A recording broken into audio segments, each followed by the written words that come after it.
హేమాడ్ పంత్ మనకు ఒక కొత్త రకము పూజా విధానమును బోధించుచున్నారు. సద్గురుని పాదములు కడుగుట, ఆనంద బాష్పములనే వేడి నీళ్లను ఉపయోగించేద్దాము కాక.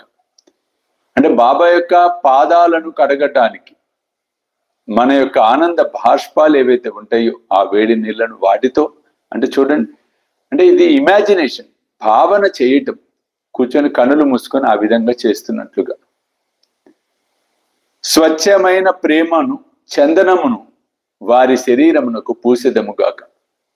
స్వచ్ఛమైన ప్రేమ అనబడే చందనాన్ని, గంధాన్ని బాబాకు పూసిదముగాక. స్వచ్ఛమైన ప్రేమ, అది కూడా నిస్వార్థమైన స్వచ్ఛమైన ప్రేమ. దృఢ విశ్వాసమను వస్త్రముతో వారి శరీరమును కప్పెదముగాక. మన యొక్క దృఢ విశ్వాసం ఏదైతే ఉందో, మనలోని నమ్మకం ఏదైతే ఉందో, ఆ నమ్మకం అనబడే వస్త్రాన్ని బాబా శరీరానికి కప్పెదముగాక. ఎంత పెద్ద మాట చూడండి, ఎంత అద్భుతమైనటువంటి మాట చూడండి.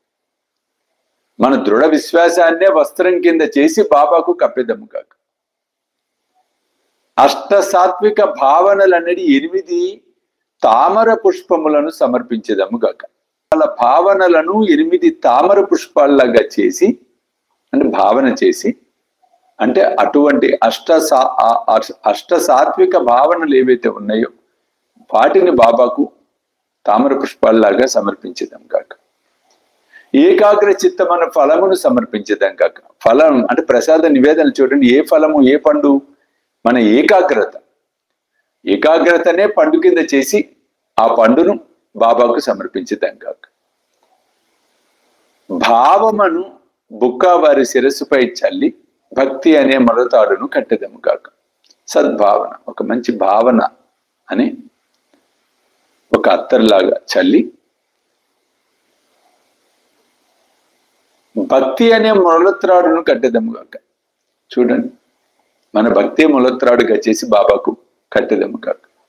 మన శిరస్సును వారి బొటను వేలుపై ఉంచేదము కాక. ఇప్పుడు కూడా గురువుకి, అందుకే బాబా 2 కాళ్ళు కూర్చున్న పోస్చర్, ఈ 2 వేల మధ్యలో బొటన వేలు కనిపిస్తుంటుంది కాలిది. అంటే గురువు యొక్క స్పర్శ ఎలా అంటే మన ఆజ్ఞ చక్రాన్ని, అంటే బొట్టు పెట్టుకున్న స్థలాన్ని గురు పాదాలకు స్పర్శించాలి. గురువు యొక్క జ్ఞానం, అనుగ్రహం గురు పాదం ద్వారా, ఆ బొటన వేలు ద్వారా శిష్యుడికి ఆజ్ఞ చక్రం ద్వారా లోనికి ప్రవేశించటం అనేది జరుగుతుంది.